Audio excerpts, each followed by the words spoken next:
Shalom sahabat yang dikasihi Tuhan Yesus, puji Tuhan kita bertemu kembali dalam kasih-Nya. Setelah sekian lama saya tidak mengupload video kesaksian, kali ini kita akan menonton video kesaksian yang menurut saya sangat luar biasa sahabat. Bagaimana kesaksian ini sangat memberkati saya dan sangat menguatkan iman kita secara rohani. Ya sahabat yang terkasih, langsung saja kita tonton videonya. Nah, tapi ketika saya ketemu waktu itu dan saya mengalami pengalaman rohani pada waktu itu, saya merasakan kehangatan di dalam hati saya, sesuatu yang experience di dalam diri saya yang waktu itu membuat saya dalam tanda petik I know what I live for gitu. I live for Jesus. Ya. Yang tadinya saya nggak punya gambaran ngapain hidup ini gitu. Ya, udah penuh sengsara, ya. Saya dulu makan juga susah. Ya, dan saya orangnya nggak banyak nuntut.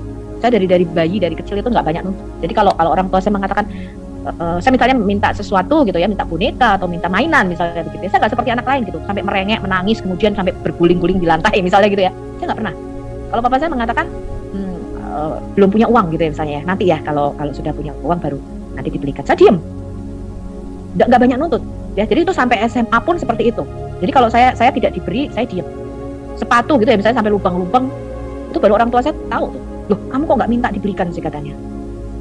Nah, itu membuat satu lubang di dalam diri saya pada waktu itu, yang saya nggak sadari pada waktu itu. Dan pengalaman itu melekat, dan pada waktu itu saya baru tahu. Dia mengatakan, Sof, apa yang kamu rasakan ketika kamu berdoa? Saya baru tahu kalau Tuhan itu bisa bicara.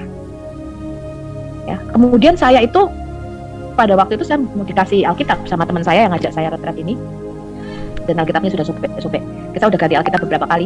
Dan ketika saya baca, saya nggak bisa berhenti baca tuh. Saya ingat itu baca, saya rasa mulai dari kitab Daniel terus sampai Maleakhi, itu saya nggak bisa berhenti baca tuh. Nggak bisa berhenti baca sampai saya baca ke Perjanjian Baru. Saya tuh bingung, kok bisa ya? Kayak baca novel ya. I cannot stop reading this book sampai bukunya sobek-sobek, sampai saya coreti, saya garisi. Dan di situ saya menemukan sesuatu yang bahwa Tuhan itu hidup. Dan yang pertama kali saya temukan dia bisa bicara. Karena dia bicara sama saya. Dan itu amazing for me. Karena selama ini saya tidak tahu bahwa Tuhan itu hidup dan bahwa dia bisa bicara. Nah, di situ saya mengalami sesuatu yang merubah kepribadian saya yang tadinya saya cuek ya sama teman-teman saya. Saya orangnya cuek teman-teman. Bahkan sampai sekarang pun kadang-kadang itu masih ya kecuekan saya itu ya. Karena itu sifat ya. Jadi saya I don't really care about anybody else as long as they don't hurt me. Jadi urusanmu urusan lu, urusan gue gitu. Selama kamu tidak menyakiti saya, tidak menyinggung saya tidak menyinggung kamu, I don't really care what you do. Saya nggak terlalu peduli, saya nggak kepo ngurusin urusan orang. Itu saya. Nah, pada waktu saya lahir baru, pada waktu saya ngerti Tuhan pada waktu itu bahwa Dia hidup. Ya, saya mulai percaya Roh Kudus pada waktu itu. Saya itu bisa mulai care sama orang. Itu saya heran tuh. Yang tadinya cuek sama orang, saya bisa mulai berdoa buat orang lain, berdoa buat teman saya pada waktu itu karena saya masih kuliah ya pada waktu itu, dan saya bisa berdoa untuk keluarga saya yang belum. Saya bisa berdoa, Tuhan, biarlah mereka mengenal Engkau, mereka menemukan Engkau, mereka mengenal Engkau sama seperti Engkau berikan kasih-Mu sehingga aku boleh mengenal Engkau. Dan hal pertama pada waktu itu yang Tuhan tunjukkan pada saya, Dia tunjukkan di depan saya seperti layar video begitu. Suatu peristiwa pada waktu itu yang saya sudah lupa, kira-kira pada waktu itu saya umur 6 atau 7 tahun, saya lupa. Suatu peristiwa dengan salah satu keluarga saya, dengan om saya pada waktu itu. Ternyata ada satu kepahitan pada waktu itu yang Tuhan mau pulihkan. Saya udah nggak ingat peristiwanya itu, saya udah nggak ingat, udah lupa, saya udah kuliah pada waktu itu. Dan itu diputar di depan saya, kemudian Tuhan mengatakan kamu harus mengampuni orang ini. Oh, saya bilang, aku harus mengampuni orang ini, saya bilang gitu. Iya, kamu harus mengampuni dia. Karena kepahitan sama orang ini membuat luka di dalam hatimu yang begitu dalam. Padahal peristiwanya saya sudah lupa. Dan saya berkatakan, Tuhan, aku tidak sanggup, tapi aku mau. Kalau Engkau suruh aku mengampuni orang ini, aku mengampuni dia, Tuhan. Ya, dan itu membebaskan saya dari satu rasa sakit selama bertahun-tahun karena kehilangan ayah saya pada waktu itu. Ya, pada peristiwa saya sudah nggak ingat itu. Tapi karena itu di flash sama Tuhan di depan mata saya, baru saya ingat, oh iya, saya pernah mengalami ini ya. Ini membuat satu luka di dalam hati saya. Dan Tuhan mengatakan kamu harus mengampuni orang ini. Dan lucunya lucunya ya, sekarang sih nggak begitu ini lagi ya, namanya orang baru lahir baru. Kalau saya ngeliat orang itu, saya tuh bisa begitu mengasihi orang itu, saya heran tapi kok rasanya tuh pengen meluk, kok rasanya pengen, kamu udah kenal Yesus. Padahal saya dulu ya berkali-kali Tuhan manggil saya ya. Saya kalau didekati orang gitu ya, kemudian orang itu bertanya, kamu sudah kenal Yesus belum gitu ya. Ini orang fanatik banget sih, saya bilang usah terlalu fanatik lah ya. Itu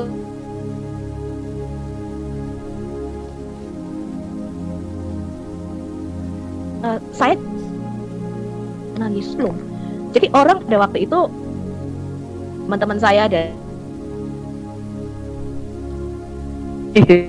ya. Nah, ada satu pengalaman rohani yang saya mau sharingkan sama teman-teman. Habis itu kita akan buka sesi tanya jawab.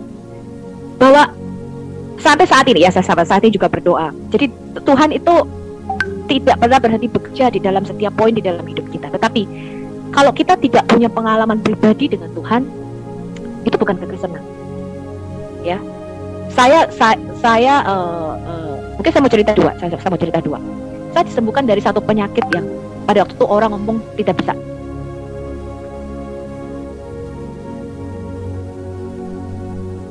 Asma ini dari umur berapa ya? Saya lupa dari umur berapa. Pokoknya kalau kamu ini berat, cukup berat ya. Jadi kalau misalnya kena udara dingin sedikit atau ini langsung saya nggak bisa bernafas. Ya, langsung tercekik, nggak bisa bernafas. Saya sudah bolak-balik masuk rumah sakit karena asma ini, dan dokternya udah paham banget. Ya udah paham banget, asma lagi, kambuh lagi gitu kan. Jadi kalau kena debu sedikit nggak bisa, langsung sesak nafas, kena udara dingin nggak bisa. Jadi asmanya adalah nokturnal. Nokturnal itu artinya kambuhnya tiap malam ya, tiap jam 2 berapa gitu mesti asmanya kambuh. Dan itu kalau sudah kambuh itu sakitnya luar biasa, nggak bisa bernafas ya, bisa sampai merangkak. Kalau kita minum obat tablet seperti itu, saya minumnya udah 2. Dan itu membuat jantungnya berdebar karena itu kan memperlebar pembuluh darah pada waktu itu. Terus saya mikir gini waktu itu, Tuhan, kok kan bisa sembuhkan segala penyakit Tuhan. Aku sudah melayani Engkau, dan aku sudah lihat, aku percaya gitu. Tuhan itu katanya di dalam Alkitab ngomong mencelikkan mata orang buta. Kamu bisa mentahirkan orang kusta ya, dan aku melihat sendiri kesembuhan yang Tuhan berikan kepada orang lain. Aku melihat sendiri. Dan saya ngomong sama Tuhan, penyakit asma ini sebenarnya gampang buatmu Tuhan. Kalau Engkau mau sembuhkan aku, gampang. Manusia ngomong aku tidak bisa sembuh dan aku harus tergantung obat seumur hidup. Tapi kalau Engkau mau, Engkau sanggup sembuhkan aku. Di waktu itu saya sudah pakai yang semprot tuh ya, obat yang disemprot kemana-mana sudah harus bawa itu karena asmanya sudah berat sekali. Saya pikir begini, kalau memang Engkau mau mati, kalau mati lebih baik aku mati daripada aku tersiksa seperti ini dengan sakit penyakit ini. Tapi kalau Engkau mau aku sembuh dan Engkau mau aku melayani, Engkau memberikan tujuan di dalam hidupku, aku akan melayani Engkau. Karena aku nggak bisa melayani Engkau dalam kondisi aku kena sakit penyakit seperti ini. Manusia ngomong aku harus tergantung obat seumur hidup, aku nggak mau. Kemudian Tuhan ngomong, kamu percaya aku bisa sembuhkan?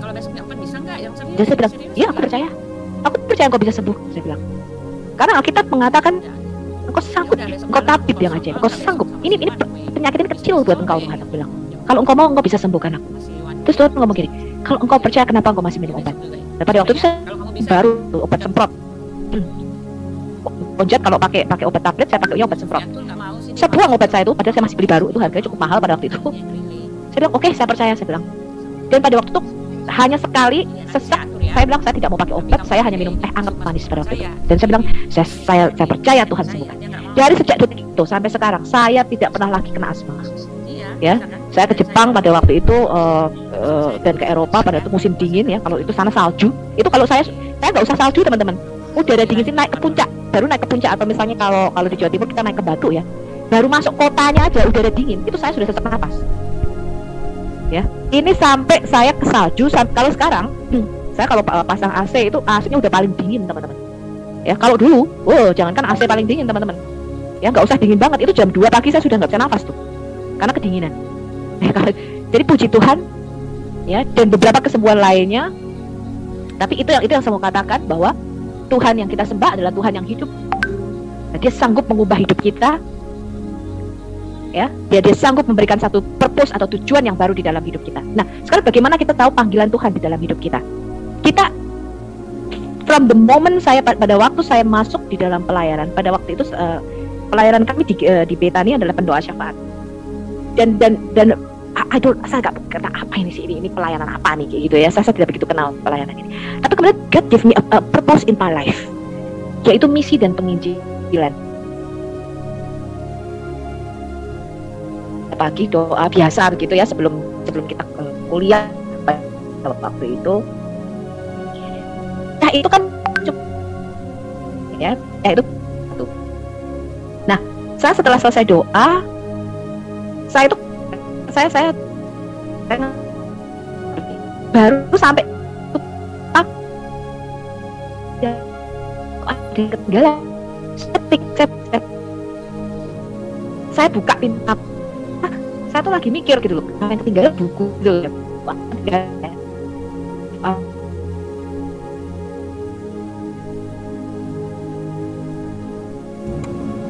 Bu Sofi, suaranya putus-putus. Kayaknya kita kehilangan Bu Sofi nih. Iya, suaranya putus-putus. Ya, kita tunggu ya. Dia itu ya kenapa suka putus-putus ya dari kemarin Ya, begitu. ada connection error. Ntar kita tunggu Ibu Sofi untuk masuk lagi. Silakan Bu Sofi. Oh ya, ini udah kembali. Dibuka dulu mic-nya, Bu.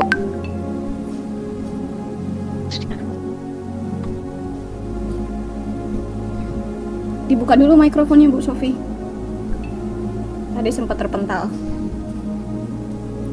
Sedang bergerak atau gimana? Bu Sofi.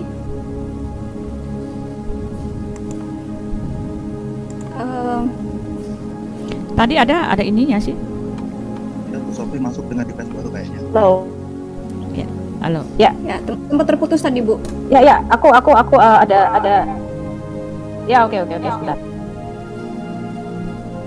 Ya, kalau aku bicara lewat HP lebih stable sedikit. Ya. Aku lanjutkan ya. Nah, Tuhan memberikan satu purpose pelayanan pada waktu itu. Saya buka pintu kamar pada waktu itu, saya lanjutin ceritanya. Tuhan ngomong begini sama saya, bawa Alkitab. Saya bilang sama Tuhan pada waktu itu, ngapain aku ke kampus bawa Alkitab? Saya bilang gitu. Aku kan mau kuliah, saya bilang gitu. Aku nggak ke gereja, aku bilang. Terus kemudian Tuhan mengatakan, kamu mau taat apa enggak? Dia bilang, iya aku mau Tuhan, tapi untuk apa gitu loh? Kan aku ke kampus mau kuliah tujuannya, aku bilang gitu. Lagian Alkitabku tuh berat, aku bilang begitu. Terus Tuhan ngomong, loh Alkitabmu kan kecil. Dia tahu Alkitabnya Gideon yang biru. Saya bilang, Tuhan tahu aja gitu ya, Alkitabnya kecil gitu kan. Terus oke lah, saya bilang gitulah. Saya nggak ngerti. Saya bilang oke, saya bawa. Saya bilang gitu. Saya ke kampus. Dan pada waktu itu pengajaran saya tuh lucu ya. Jadi dosennya itu, kita di kampus itu kalau ada mimbar kayunya tuh tinggi. Jadi kalau dosen itu duduk ya ketutupan tuh wajahnya. Yang kita dengar suaranya aja. Dosen saya tuh agak aneh. Dia itu nggak pernah kalau ngajar jalan. Ya dia kalau ngajar tuh hanya baca. Dari buku dia baca aja. Jadi kita tuh cuma dengar suaranya, wajahnya nggak kelihatan. Intinya pokoknya kalau kita masuk mata kuliah dia absen itu minimal C. Tunggu Bu Sofi. Agus bisa jadikan saya co-host. Ini ada yang berisik. Dalang ko ya. Bago mo na yung dalang. Nasaan ka kung pag-IR? Wala ka bukas. Manang sino po. Gus, Ito bisa lang pala. jadikan Sino ang biyato sa'yo ganito? Yung guard, no? Ang guard, di ko naman magkuha dun sa table. Sabihin na lang kung anong number ang po.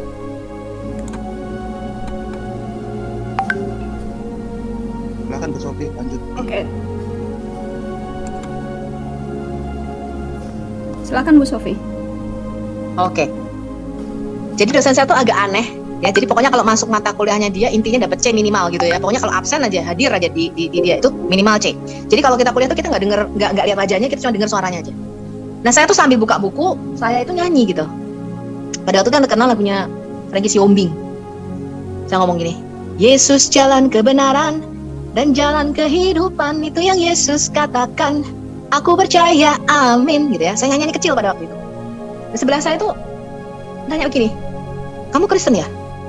Saya bilang iya, saya baru dibaptis. Saya bilang, oh kamu tahu siapa itu Yesus? Ya iyalah, gue baru masuk Kristen, aku bilang gitu. Terus dia tanya, kamu tahu apa itu? Gimana sih caranya orang tuh bisa diselamatkan? Dia bilang.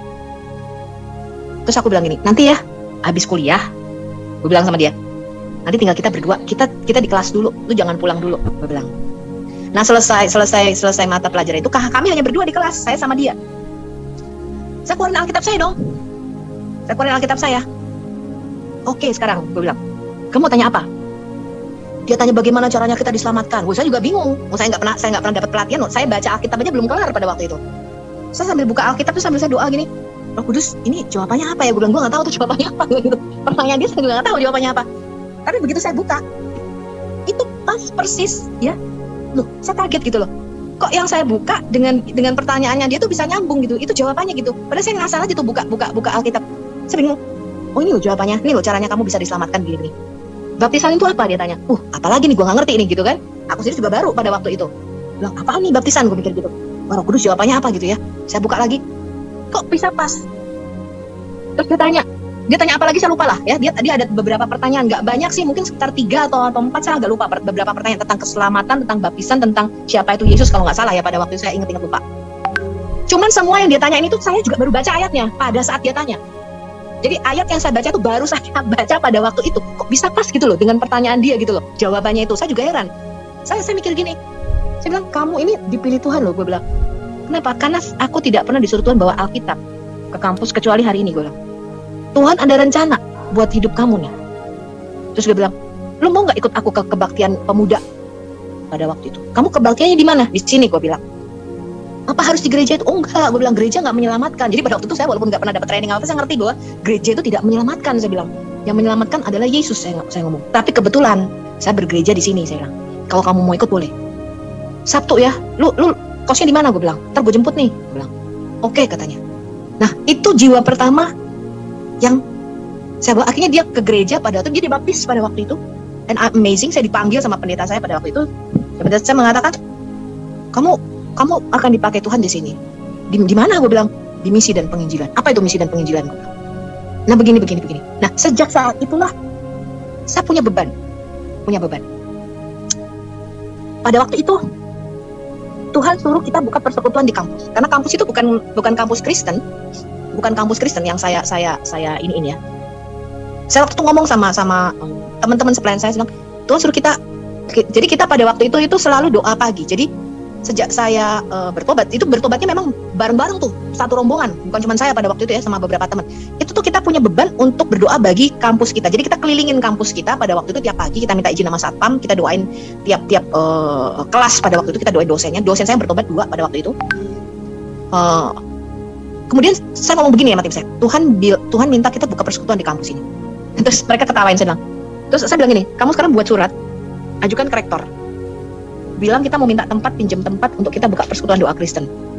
Terus dia ketawain bilang, apa yang kamu mau lakukan, dia bilang, itu sudah dicoba dilakukan oleh kakak-kakak kelas kita, dia bilang. Nggak pernah ada yang berhasil.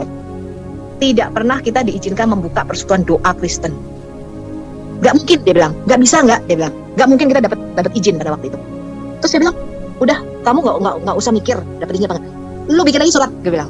Terus sekarang bikin surat, tujukan ke rektor, CC ke rektor. Bilang kita mau buka persekutuan doa, minta tempat. Dia bikin surat tuh. Dia bikin surat, tembus. Kita dikasih ruangan pada waktu itu. Dan dia heran-heran, dia bilang katanya, loh, ini kita tuh nggak pernah loh dapat izin selama bertahun-tahun. Kita minta izin untuk bisa buka persekutuan doa di kampus ini, kita nggak pernah bisa. Ini kok bisa dikasih, dia bilang. Ya Tuhan yang ngomong. Iman timbul dari pendengaran akan rema Tuhan. Kalau nggak Tuhan suruh ya kagak mungkin bisa. Nah, jadi ada banyak orang Kristen yang saya temui ya. Jadi kalau saya misalnya memberikan testimoni atau kesaksian, kok lu bisa sembuh sih dari sakit ini gitu ya?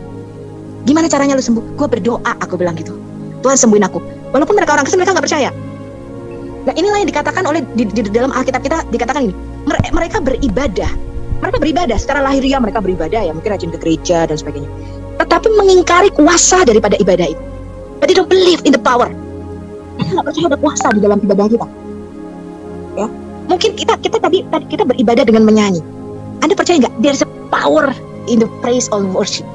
Ada kuasa di dalam pujian kita. Pujian kita itu kalau kalian tahu menggoyangkan sesuatu di dalam roh yang in the spirit yang mungkin kita nggak ngerti. Nah, banyak orang Kristen yang Alkitab katakan secara lahiriah kita beribadah, tetapi kita mengingkari kuasa daripada ibadah itu. Kita mengingkari kuasa daripada doa itu. Jadi our worship, our pray, don't underestimate it. It has the power. Ya, jangan pernah Anda remehkan kuasa daripada doa. Akhirnya berkata doa orang benar, jika didoakan dengan yakin, besar kuasanya. Sekalipun kita bukan Elia, karena Alkitab mengatakan Elia aja manusia biasa.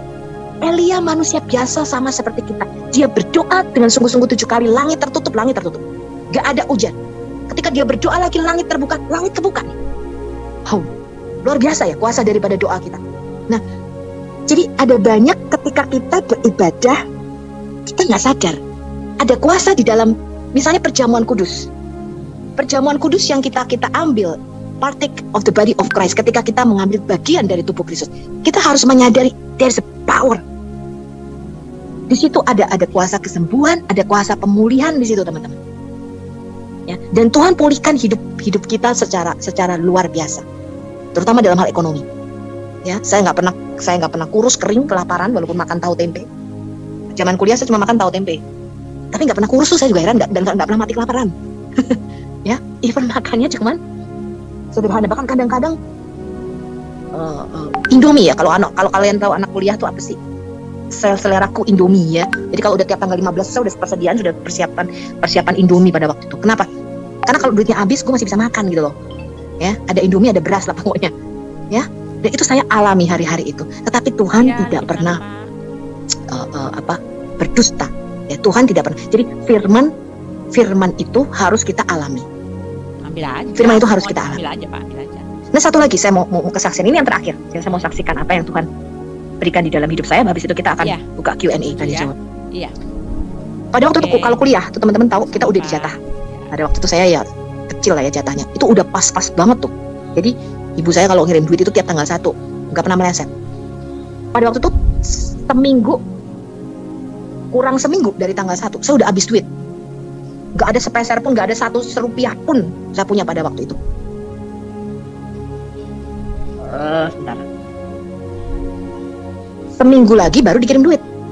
Wah, saya mikir nih, aduh seminggu puasa lumayan juga kan gitu ya. Seminggu puasa bisa kurus kering juga nih, saya mikir gitu. Nggak makan, nggak ngapa-ngapain, udah nggak ada duit sama sekali. Ya kan? Akhirnya apa yang aku lakukan, teman-teman? Aku berdoa, berhutang aku malu. Gitu kan katanya, berhutang aku malu. Nah, aku doa sama Tuhan waktu, Tuhan, waduh berat nih gue bilang. Gak punya duit Tuhan, bokeh. Ya kan? Makan apa nih gue seminggu nih?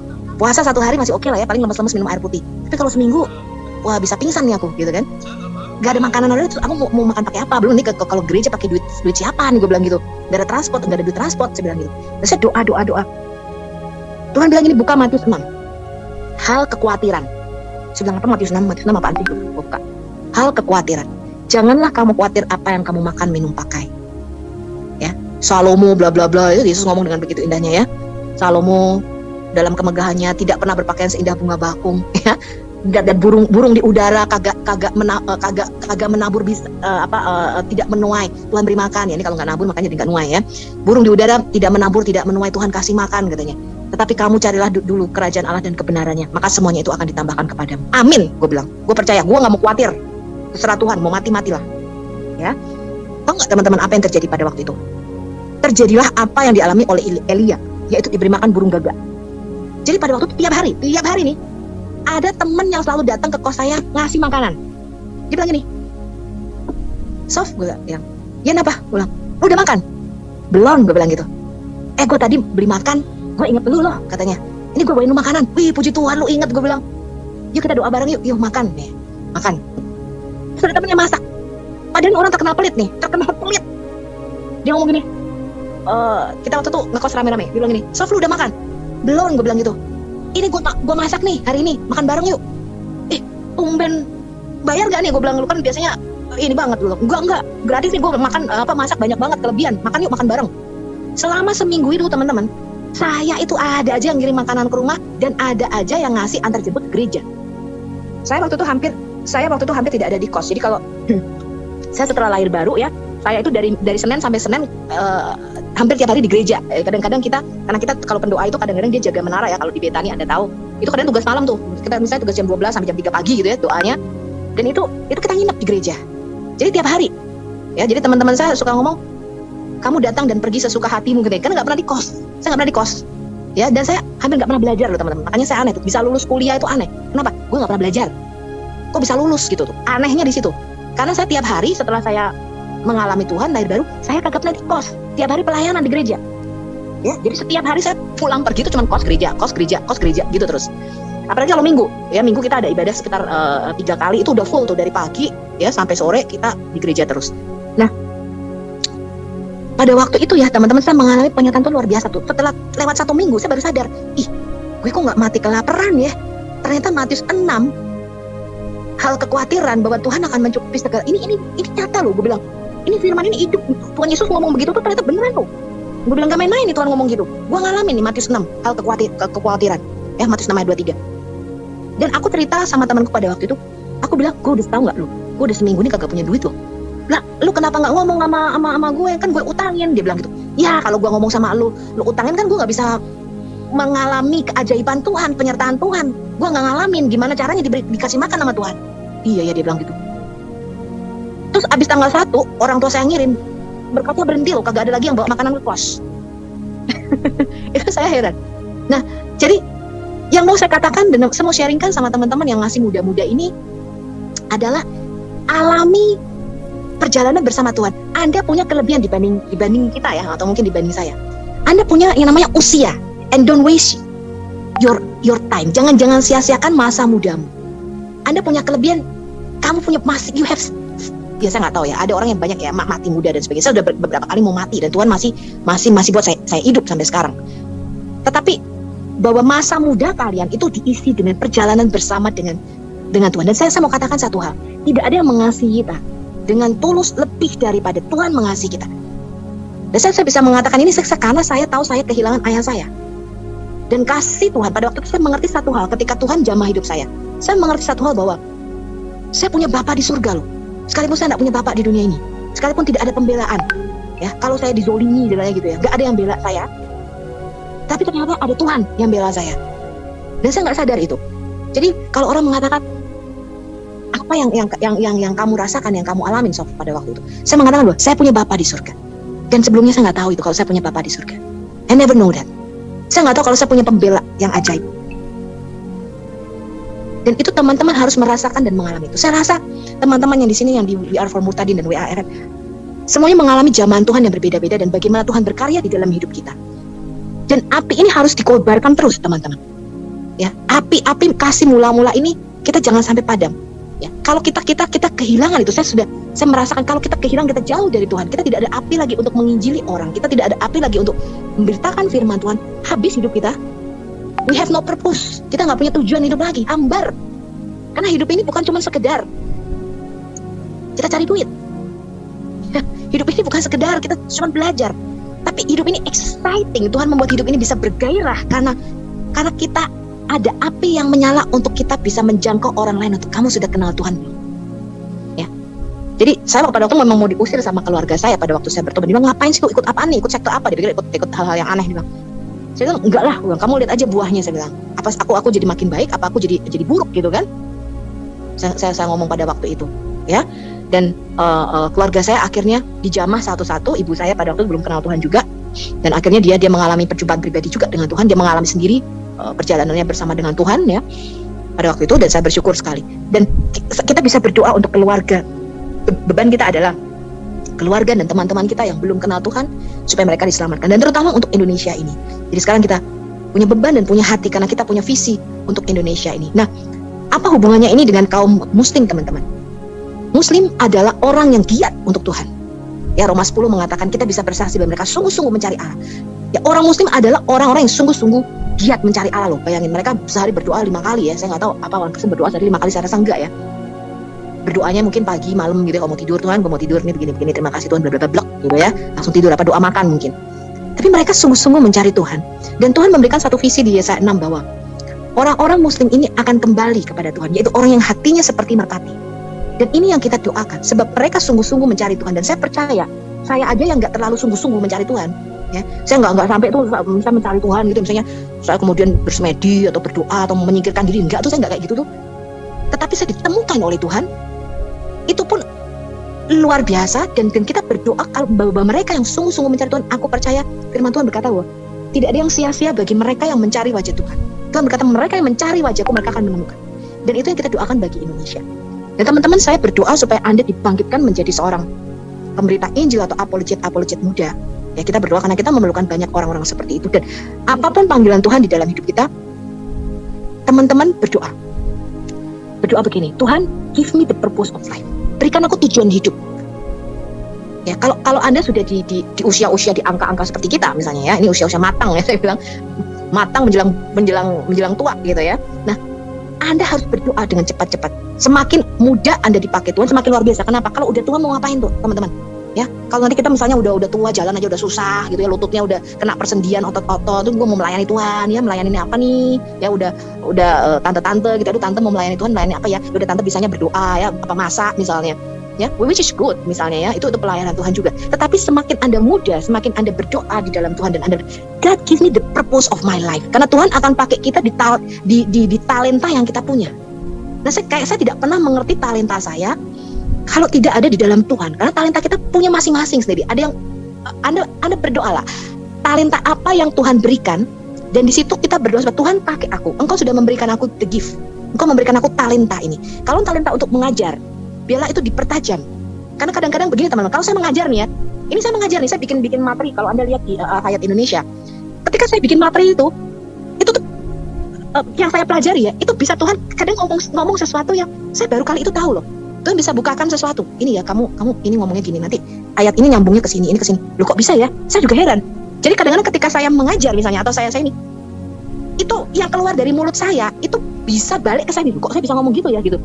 Jadi artinya memberi pengajaran buat diri saya sendiri. Dan saya berdoa karena saya baru masuk dunia apologetika ini 3 tahun ya, nggak mungkin 2 tahun saya baru aktif ya, tahun kemarin sama tahun ini ya mungkin ya, lebih banyak aktifnya. Sebelum itu saya lebih banyak belajar. Saya memang suka belajar. Saya sangat suka belajar. Tapi ketika saya masuk di sini, karunia itu akan semakin dipertajam. Dan kalau Tuhan memberikan kita purpose of life, kalau Tuhan memang ini tujuan Tuhan mau pakai kita di satu bidang di situ, Dia akan memberikan kita karunia dan Dia akan mempertajam karunia-karunia itu. Seperti itu teman-teman.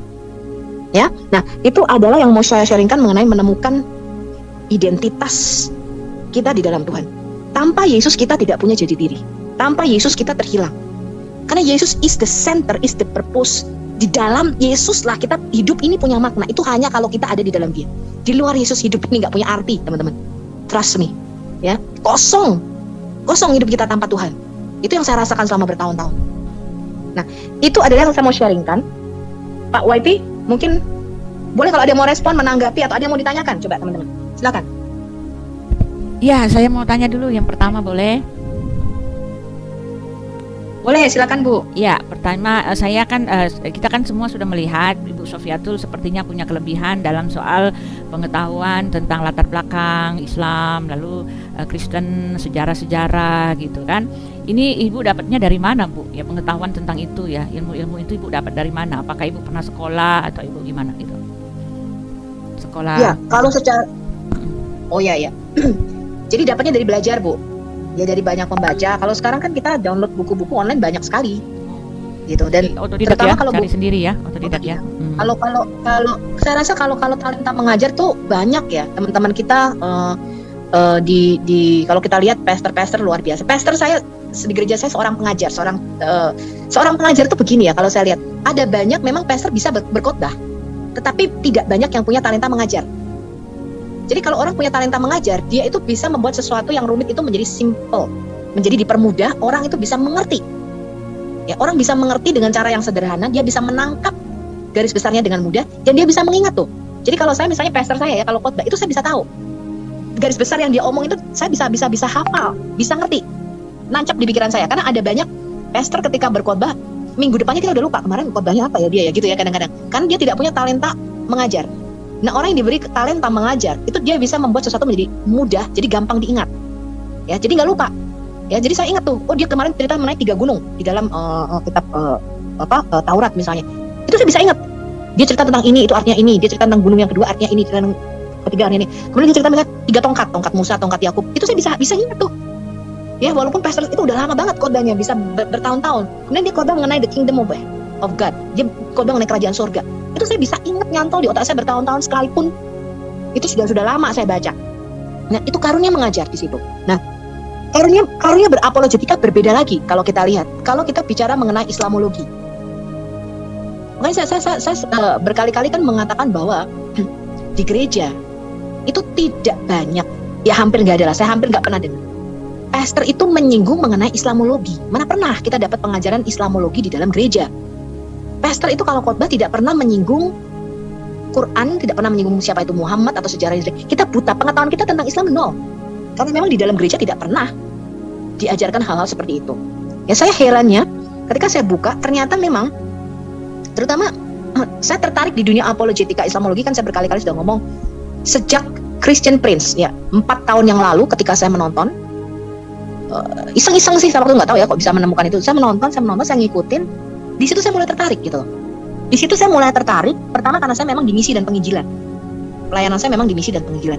Dan saya mulai tertarik itu karena saya nggak pernah dengar ada pendeta yang ngajarin seperti ini. Kita nggak tahu apa itu hadits. Kita nggak tahu apa itu ajarannya. Kita nggak tahu bagaimana nih Quran ini bisa sampai di tangan mereka, bisa jadi buku yang seperti sekarang ini. Kita nggak tahu asal-usulnya dari mana. Nah, dari situlah saya belajar. Dari situ saya cari tahu. Tetapi buat saya begini, bukan hanya kita harus tahu ketika kita mengkritik kepercayaan ya, other beliefs, tetapi kita juga harus tahu apa yang kita percayai. Jadi yang paling penting adalah kita mengerti dulu nih tentang Alkitab kita. Kita ngerti dulu tentang apa yang kita percayai tentang firman Tuhan ini, baru kita bisa compare ya dengan yang lain. Nah kalau kita nggak mengerti apa yang kita percayai kan repot. Ya kita aja nggak ngerti gitu, Alkitab kita ditanya nggak ngerti. Ya ditanya tentang yang simple misalnya tentang konsep dosa, konsep keselamatan, kita nggak ngerti. Lalu bagaimana kita bisa menginjili orang lain? Bagaimana kita bisa membagikan Injil keselamatan? Kalau kita apa yang kita percaya saja kita nggak ngerti. Nah inilah yang membuat saya membuat pengajaran itu saya bikin untuk awam, bukan untuk orang-orang, bukan pastor, bukan sekolah teologi, enggak. Bahasanya sangat sederhana supaya orang mengerti. Ketika mereka membaca Alkitab mereka tahu, oh ini toh intinya Alkitab kita. Garis besarnya mereka bisa melihat itu. Nah itu yang saya lakukan dan itu yang saya buat. So I make everything simplified. Saya membuat menjadi lebih gampang dan lebih mudah untuk bisa orang awam memahaminya. Karena misalnya kalau ditanya ya, saya mengajar di guru agama. Jadi ini adalah salah satu perkumpulan guru-guru agama Kristen yang nanti dipersiapkan untuk mereka dilempar ke SMA, SMP, sekolah-sekolah untuk ngajar agama. Pertanyaannya simple aja. Injil Markus itu yang nulis siapa? Injil Matius siapa yang nulis? Mereka nggak ngerti.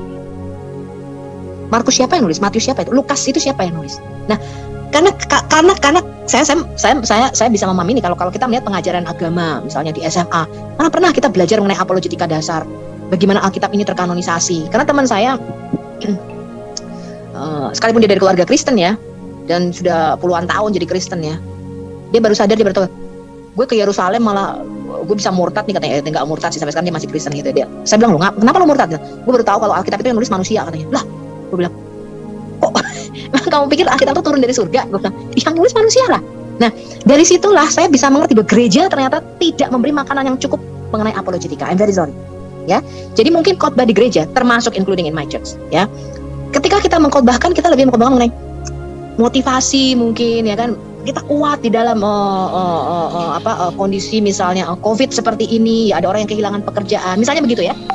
Motivasi mengenai apa lagi, kadang-kadang gereja ya, saya masukin beberapa gereja khotbahnya lebih seperti motivator gitu loh. 5 kunci sukses, jujur, apalagi tuh setia, apalagi lah 5 kunci gitu ya misalnya. Lah ini mah gue gak usah di gereja gitu ya, di kerjaan gue aja gue dapet gitu kan. Nah tetapi ya hal-hal yang dasar, yang basic dan mendasar ya, saya melihat ini terutama di kantong-kantong Kristen ya. Kalau kita lihat mereka menyerangnya adalah di bagian apologetikanya, pengajarannya. Kalau kita tidak kuat di apologetikanya ini berat ya. Ketika kita ditanya misalnya nih, simple, ketika saya melemparkan, karena saya juga mengajar apologetika, saya melemparkan pertanyaan, katanya kita Tritunggal itu menyembah 3 Tuhan. Mereka mengatakan 3 in 1 katanya. Tritunggal itu apa sih? Gitu. Kalau saya tanya Tritunggal itu apa sih, kebanyakan menjawab 3 in 1. Nah 3 in 1 kan Torabika. 3 in 1 emangnya shampoo, Torabika 3 in 1, kopi 3 in 1. Nah jadi hal yang simple ketika kita mengatakan, katanya kita ini Kristen ya, kita percaya kepada Tritunggal, Trinitas Maha Kudus. Apa sih Tritunggal itu? 3 in 1. Nah jadi kebanyakan gereja tidak memberikan satu basic pemahaman apologetika, meletakkan satu dasar apologetika di mana kita bisa menjawab pertanyaan, terutama pertanyaan muslim. Nah ini yang saya lihat mulai dirubah, karena saya melihat ketika saya diminta untuk mengajar, ternyata yang masuk di ruang adalah beberapa pastor dan beberapa orang-orang sekolah teologi ya. Mereka mengatakan, kita nggak dapat ini di sekolah teologi ya. Dan saya nggak tahu karena saya nggak pernah sekolah teologi ya gitu. Ya, nah mereka mengatakan kita nggak dapat ini di sekolah teologi ya.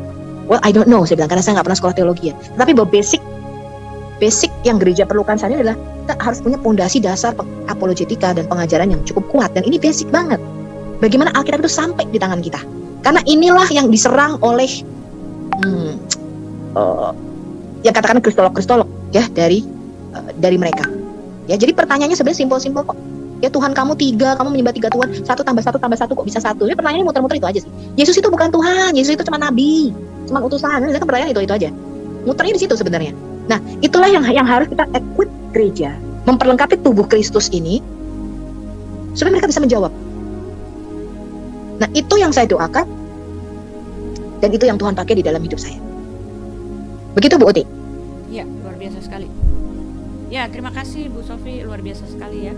Ya memang itulah kelemahan dari gereja. Kadang juga saya berpikir ya, kok gereja nggak pernah gitu bahas. Tetapi saya pikir ada untungnya juga sih, memang nggak perlulah bahas-bahas mereka dalam situasi kita yang minoritas begini gitu.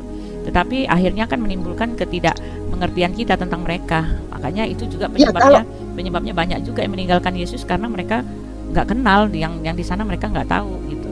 Mereka pikir bagus-bagus aja gitu. Jadi kalau saya melihat kenapa orang dari Kristen bisa mualaf begitu ya, mereka ngomong kayak Terry Pardede misalnya. Saya bertanya kepada suster saya nih, Yesus kalau Tuhan kenapa Yesus berdoa? Yesus berdoa kepada siapa? Nah, kalau kita tidak bisa menjawab pertanyaan-pertanyaan seperti ini dan kita tidak di-equip, tidak diperlengkapi, ya akhirnya begitu deh, kan gitu. Iya, ya kan? Yang lebih parahnya di gereja juga kadang tentang doktrin yang seperti ini juga nggak dijelasin gitu. Apalagi nggak dijelasin, nggak. Jadi datang ibadah tuh cuma untuk itu belajar beriman, Tuhan menyelesaikan masalah, Tuhan menyembuhkan orang sakit, Tuhan akan kita harus mengasihi, gitu kita kan? mengasihi itu. Kalau orang udah kaya dianggap itu berkat itu Bu. Iya itu aja, memang itu aja. Nggak pernah temanya begini. Ya. Temanya menaburlah kamu seperti Ishak ya, makin lama bertambah kaya dan makin lama makin menjadi kaya. Jarang banget diceritakan tentang ini kan ceritanya misalnya satu ayat gitu ya. Saya melihat ini ayat bagus sekali nih kalau dikembangkan, kalau diceritakan ini doktrinnya bagus nih, kena nih cerita tentang Yesus itu siapa, anak Allah itu siapa. Tahu-tahu yang dibawa di situ ya aplikasinya ke kehidupan sehari-hari. Padahal itu bagus sekali. Jadi banyak sekali sebetulnya orang-orang di dalam gereja tuh nggak ngerti Yesus yang dia sembah itu siapa gitu. Jadi ketika ada goncangan, ada rayuan dari luar, apalagi dia dapat jodoh atau apa, ya tinggalin aja Yesus seperti itu. Itu kelemahan dari gereja gitu, karena mereka nggak ngerti. Coba kalau mereka mengerti, mereka tahu status mereka tahu siapa yang mereka sembah, itu nggak gampang ninggalin Tuhan tuh nggak gampang. Jadi kalau saya lihat orang-orang yang murtad itu, orang-orang yang murtad dari Kristen itu ya karena mereka nggak ngerti apa-apa. Kalau mereka ngerti mana mau mereka sampai apapun ya, kalau perlu mati pun kita mau gitu, rela daripada kita harus meninggalkan Yesus gitu. Karena itulah yang dicari sebetulnya oleh seluruh isi dunia ini, ada di Yesus. Keselamatan itu cuma ada di Yesus kalau mereka mengerti itu gitu. Ya nggak ada pilihan lain, ya memang cuma Yesus. Tapi mereka kan nggak ngerti. Dan itu kan sudah kita lihat kan di dalam contoh-contoh mualaf katanya yang ya contohnya yang Ahmad Kainama lah apalah, nggak ada isinya, itu kan kosong semua. Pemahaman mereka tentang Alkitab itu kan kosong semua. Iya kan, buktinya bisa mereka bilang di Alkitab sendiri dikatakan Tuhan bukanlah manusia sehingga dia berdusta gitu. Loh, saya bilang kok dia katanya Kristen nggak ngerti yang begini-begini. Apalagi yang mantan pendeta gitu. Di perjanjian lama nggak ada Roh Kudus katanya. Ini orang apa-apaan sih? Wah, on dia waktu di Kristen gitu aja saya kesimpulannya orang on ini ya biasalah, ngerti lah. Makanya kebodohan dalam Kristen itu membawa petaka, membawa kita nggak selamat. Makanya harus tahu kebodohan itu juga celaka loh. Iya. Iya, jadi kalau kita makanya Christian Prince selalu mengatakan demikian. Saya ini melakukan apa yang gereja tidak bisa lakukan. Dan saya maklum, memang gereja harusnya jangan melakukan itu. Jadi kalau gereja melakukan seperti apa yang saya dan CP lakukan, berat gitu ya konsekuensinya. Biarlah ini tugasnya bagi kita. Tetapi paling nggak gereja mengajarkan dasar-dasar apologetika. Misalnya menjawab mengenai konsep Trinitas, konsep tauhid, ya, menjawab mengapa Yesus disebut anak Allah, ya. Karena mereka akan mengatakan, "Loh, Allah kok beranak?" Terus kita nggak bisa jawab. Iya. Coba Anda kalau Anda lempar nih ya, misalnya di jemaat nih, karena saya udah mengajar ya, saya udah mengerti. Kita ngomong gini nih, "Loh, Allah kok beranak sih? Masuk akal nggak sih lo Allah bisa beranak?" Mereka nggak bisa jawab loh. Iya ya, kenapa Yesus disebut anak Allah ya? Nah, ini kan yang harus kita latih, kita equip mereka. Maksudnya apa sih kenapa Yesus disebut anak Allah? Ini kan harus kita equip, gereja ini kan harus kita latih untuk menjawab hal ini, gitu loh maksud saya. Ya, nah untuk yang Islamologi, untuk panjang itu tuh serahkan ke kita, karena ini adalah sesuatu yang memiliki resiko. Ya, ini bukan bagian daripada gereja. Ya, jadi itu serahkan ke kita, ya, karena saya didukung oleh gereja-gereja juga dan didukung oleh hamba-hamba Tuhan. But bagian yang ini pasukan yang berani matinya inilah yang di depan, ya kan? Nah, tetapi bahwa kita harus mengequip gereja, makanya di tempat saya tidak boleh kita hanya berpolemikus seperti channel-channel Muslim yang mengkritik, yang ngomongin Alkitab tapi tidak pernah membahas pengajaran mereka. Nggak boleh, kita harus berimbang. Kita harus ngerti apa yang kita percaya untuk menjawab hal ini. Karena apa? Betapa dalam dan betapa indahnya Alkitab itu ketika digali itu nggak selesai-selesai loh teman-teman. Saya sampai heran loh. Iya. Saya tuh udah belasan tahun jadi Kristen ya, tetapi firman Tuhan itu, wih, nggak habis-habis, kayak permata lu gali ada lagi dapat, lu gali sampai kok bisa ya Tuhan ini bicara kok begitu dalam firman-Nya. Oh iya ya, saya jadi belajar lagi. Semakin saya belajar semakin tahu, saya banyak nggak tahu ternyata. Ya, nah firman Tuhan ini begitu kaya dan itu yang harus kita sharingkan. Orang kalau punya kekayaan itu kan pengennya dibagi, nggak bisa diem. Mana mungkin, nggak bisa diem. Kita punya duit aja pengennya di-sharingin, pengennya ngebeliin orang lain, pengennya ngasih hadiah. Nggak tahu saya kalau orang pelit ya, pengennya nraktir orang. Itu kalau gue, ya kan? Kita punya pengetahuan, itu pengennya di-sharingin. Saya sharing. Kalau saya habis dari gereja, misalnya saya sering sharing sama teman saya ngomong, saya dapat belajar sesuatu loh. Tentang apa? Dia bilang, gue dapat sesuatu tentang the kingdom of God, kerajaan surga. Gue bilang tuh, ternyata Tuhan itu kasih kita kunci kerajaan surga. Terus dia bilang, udah lalu ngapain sih belajar katanya. Makanan di tempat kita, gereja pastor kita cukup, dia bilang kayak gitu. Bilang nggak cukup, bilang. Kemudian saya bikin satu lembar itu saya belum berapologetika di YouTube pada waktu itu. Saya kasih ini loh ringkasan bukunya, karena kebanyakan sumber-sumber saya adalah bahasa Inggris. Jadi I need time to translate, bukan hanya untuk menerjemahkan tapi untuk mengerti, karena ada istilah-istilah yang saya harus mempelajarinya lebih dalam. Nah itu saya perlu waktu. Jadi ketika saya membuat satu video itu saya belajar, bukannya asal enggak. Saya mempelajari lebih dulu, berjam-jam saya baca untuk bisa ngerti apa yang dia omongin, dan supaya saya bisa mentranslate-nya, saya bisa mentransfernya in a simple way, dengan cara yang lebih mudah, yang gampang, yang simple, yang bisa dimengerti. Gitu loh. Jadi ketika saya bagikan itu, dia bilang ini, ya gila lu Sof, dia bilang, gue dapat terobosan tentang keuangan nih, dia bilang, dari apa yang kamu translatein, kamu terjemahin, dia bilang, gila luar biasa nih apa yang lu ajarin, dia bilang kayak gitu. Nih gue bagiin boleh ya? Boleh, gue bilang bagiin bebas. Ya, supaya jemaat gereja ngerti, gue bilang. Jadi bagaimana pengetahuan kita itu menjadi berkat. Kenapa? Karena kebanyakan mereka tidak punya akses ini karena satu keterbatasan pertama, nggak bisa bahasa Inggris. Sedangkan sources itu yang berbobot, kebanyakan mereka English speaker atau mereka menulis dalam bahasa Inggris. Nah itu yang saya translatekan, itu yang saya bagikan, itu yang saya sharingkan. Ketika kita bicara mengenai grace atau kasih karunia, itu saya sharingkan, ini loh, grace begini. Oh iya bener ya, lu bilang katanya. Jadi kalau saya bertemu dengan orang, saya jarang, saya kalau berteman jarang dengan orang yang omong kosong, agak tidak berbobot gitu ya. Jadi kalau saya bertemu dengan orang, misalnya 2 jam kita ketemu atau 3 jam, saya ngomongin firman, itu kita sharing. Nih lo, gue dapat ini, lo dapat apa? Jangan dia akan cerita, gue dapatnya ini. Tuhan ngomong begini. Itu lingkungan saya. That's my environment. Saya terbiasa dengan orang-orang seperti itu. Nah, jadi biasa kita kalau ketemu 2-3 jam, omongan kita itu sedikit mendalam dan sedikit berbobot. Dan itu tidak banyak, terus terang, tidak banyak orang yang bisa berteman dengan saya. Karena kadang mereka gini, gue nggak ngerti Sof yang lu omongin apaan, lu kalau ngomong terlalu dalam katanya. Gue nggak ngerti kalau omongin kayak apaan. Habibi bu, izin bu, kayak Habibi lebih cepat berpikirnya daripada bicaranya lagi. Sudah cepat ibu supaya itu bicarakan, tapi lebih cepat lagi thinkingnya itu sangat cepat. Haleluya. Jadi kadang-kadang teman ngobrol aja. Saya suka ngobrol dengan orang-orang yang memberikan input buat saya ya. Apakah itu di dalam teologi ya? Kalau kita bicara mengenai firman, saya suka ngobrol firman Tuhan tuh. Saya suka banget tuh. Saya suka banget kalau orang sharing mengenai ini loh, Tuhan ngomong, itu dalam banget tuh. Ya, karena firman Tuhan tuh kaya loh teman-teman, luar biasa. Saya suka juga orang ngobrol bisnis. Ya, saya suka orang ngobrol sesuatu yang mendalam, yang dia ngerti banget apa yang dia omongkan. Nah, dengan orang-orang yang seperti itu kita bergaul. Tapi kalau dia ngomong, ada orang ngomong kosong begitu ya, itu agak kurang matching sama saya. Biasanya tuh ya gimana ya, kayak kurang match gitu kalau saya ngomong. Paling ya saya ajak makan gitu lah, saya ngajak ngobrol gitu. Tapi kalau dengan orang yang berbobot gitu ya omongannya, itu saya ajak keluar, makan yuk, makan sama gue, ngobrol. Ngobrolnya bukan ngobrol soal fashion, bukan ngobrol soal film. Saya suka nonton film sih, actually ya. Tapi ngobrolnya soal apa? Deeper meaning of the word of God. Dan saya suka itu. Dia sharingkan mengenai hidupnya dia sharingkan apa yang Tuhan bicara di dalam hidupnya. Dan saya sharingkan apa yang Tuhan bicara di dalam hidup saya.